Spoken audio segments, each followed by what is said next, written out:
Salam sejahtera saya ucapkan kepada para hadirin. Saya Adriana Thomas daripada Universiti Putra Malaysia dan pada hari ini saya akan membentangkan mengenai pemerolehan bahasa dalam kalangan kanak-kanak disleksia. Seterusnya, bagi menjalankan kajian ini, pengkaji telah menetapkan dua bentuk penyataan masalah, iaitu yang pertama adalah pengkaji mendapati bahawa masih kurang kajian yang mengkaji mengenai masalah disleksia dalam aspek pertuturan secara lebih spesifik. Dan pengkaji juga mendapati bahawa masih kurang kesedaran mengenai masalah disleksia dalam kalangan masyarakat.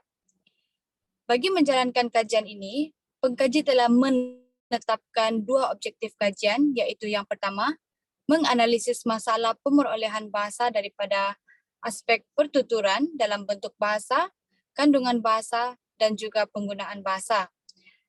Manakala objektif yang kedua pula, pengkaji telah menetapkan untuk merumuskan implikasi pemerolehan bahasa kanak-kanak disleksia terhadap keberkesanan mereka untuk berbahasa dalam komunikasi dan interaksi sosial. Bagi menjawab kepada objektif yang pertama, pengkaji telah mengolah soalan, iaitu apakah masalah bahasa yang dihadapi oleh kanak-kanak disleksia dalam aspek pemerolehan bahasa. Manakala bagi menjawab kepada objektif kedua, pengkaji telah mengolah soalan berbentuk sejauh manakah pemerolehan bahasa kanak-kanak disleksia mampu untuk mempengaruhi keberkesanan mereka berbahasa dalam komunikasi dan interaksi sosial. Okey, seterusnya, bagi sorotan kajian, bagi menjalankan kajian ini, pengkaji telah membuat rujukan ke atas beberapa artikel daripada pengkaji-pengkaji lepas, antaranya adalah daripada So Esniwati Lidwina yang dalam artikelnya yang bertajuk Disleksia Berpengaruh pada Kemampuan Membaca dan Menulis yang diterbitkan pada tahun 2012. Seterusnya adalah daripada Suzita Samsudin dan Aliza Alias dalam artikel yang bertajuk Pengetahuan terhadap Disleksia dalam kalangan ibu bapa di sebuah sekolah rendah yang diterbitkan pada tahun 2021, dan akhir sekali daripada Fika Safitri, Faris Naufal dan Eva Latifa dalam artikel yang bertajuk Ketidakmampuan Membaca Disleksia dan Dampaknya Terhadap Perkembangan Anak yang diterbitkan pada tahun 2022. Kesemua sorotan kajian yang dirujuk ini didapati hanya memfokuskan kepada masalah-masalah asas yang dihadapi oleh kanak-kanak disleksia dan tidak memfokuskan kepada masalah komunikasi yang dihadapi oleh mereka. Oleh itu, kajian lepas ini telah mendorong pengkaji untuk menjalankan kajian dengan lebih mendalam lagi dan berfokus kepada masalah komunikasi yang dihadapi oleh kanak-kanak disleksia. Seterusnya, metodologi kajian. Dalam menjalankan kajian ini, pengkaji telah menetapkan seramai 5 orang pelajar disleksia daripada kelas sederhana sebagai subjek kajian, manakala 2 orang guru sepenuh masa daripada Pusat Disleksia Malaysia Ampang sebagai responden kajian. Pengkaji telah memilih Pusat Persatuan Disleksia Malaysia yang terletak di Jalan Ampang, Kuala Lumpur sebagai lokasi kajian. Manakala bagi menjalankan kajian ini, pengkaji sendiri telah menjalankan peranan ataupun tanggungjawab sebagai instrumen utama di mana pengkaji sendiri mengumpul dan mencatatkan data serta menjalankan pemerhatian untuk memperolehkan data bagi kajian ini.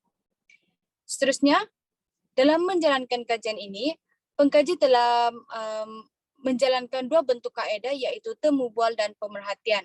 Bagi kaedah temu bual, pengkaji telah menjalankan satu bentuk temu bual tidak berstruktur bersama guru di tempat kajian untuk memperoleh informasi, maklumat dan data secara langsung. Manakala bagi kaedah pemerhatian pula, pengkaji telah menjalankan pemerhatian ke atas masalah pemerolehan bahasa dalam aspek yang dikaji, dan pengkaji juga daripada pemerhatian tersebut, pengkaji telah membuat catatan tentang segala bentuk komunikasi yang dihadapi ataupun yang digunakan oleh subjek kajian. Seterusnya kita akan beralih kepada dapatan kajian bagi objektif yang pertama. Bagi objektif pertama, iaitu mengenal pasti masalah pemerolehan bahasa kanak-kanak disleksia dari segi pertuturan dalam bentuk bahasa, kandungan bahasa dan penggunaan bahasa, pengkaji telah memecahkan lagi setiap aspek tersebut kepada fokus yang lebih kecil, iaitu bentuk bahasa kepada fonologi, morfologi dan sintaksis, kandungan bahasa dalam bentuk semantik dan juga penggunaan bahasa dalam bentuk pragmatik.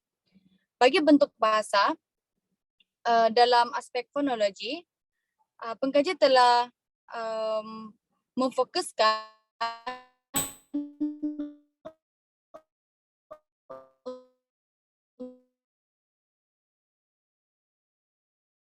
untuk melihat keupayaan kanak-kanak dalam penguasaan aspek fonologi, iaitu membezakan huruf, mendapati bahawa masalah paling signifikan yang dihadapi oleh kanak-kanak disleksia, di mana kita dapat lihat seramai 4 daripada 5 subjek kajian tidak mampu untuk mengasingkan bunyi bagi huruf-huruf yang mereka lihat.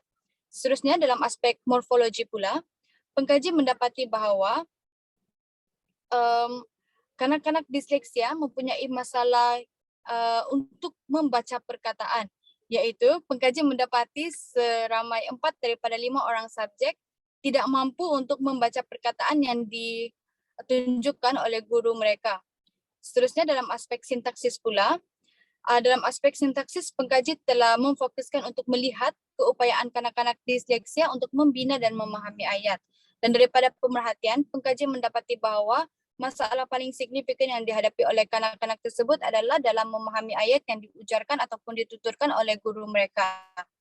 Seterusnya, dalam aspek kandungan bahasa, dalam aspek ini pengkaji telah memfokuskan kepada bahagian semantik sahaja, di mana pengkaji ingin melihat sejauh mana keupayaan kanak-kanak dalam penguasaan mereka terhadap aspek semantik, iaitu penggunaan kosakata dan juga penggunaan perkataan yang mempunyai pelbagai maksud.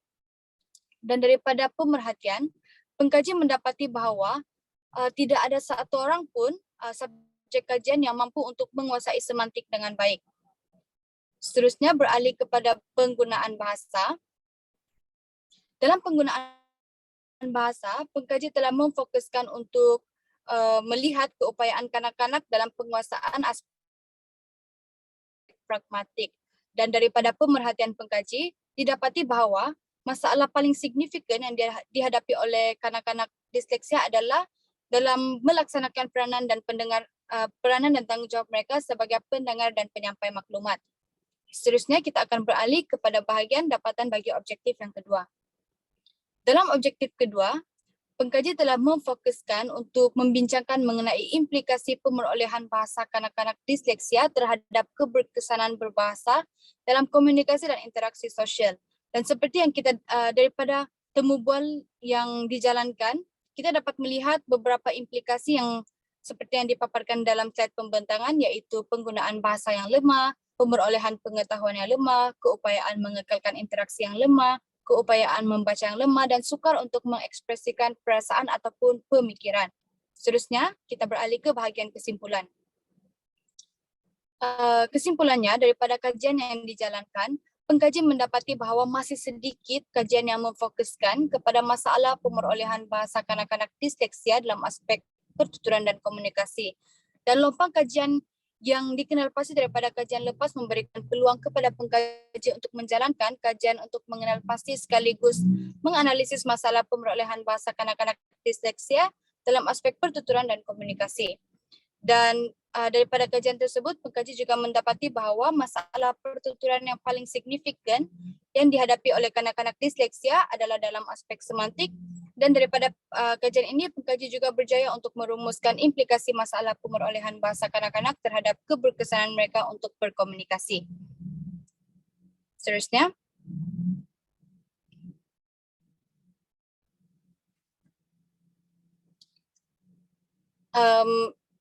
pada kesempatan ini juga, pengkaji juga mengambil kesempatan untuk merakamkan setinggi-tinggi penghargaan kepada setiap individu yang terlibat dalam pelaksanaan ataupun proses untuk menyiapkan kertas kerja, iaitu Profesor Wijaya Lechumi Subramaniam, Miss Kavinia Kunasegran, Warga Pusat Disleksia Malaysia, dan juga keluarga dan rakan-rakan yang terlibat secara langsung maupun tidak langsung.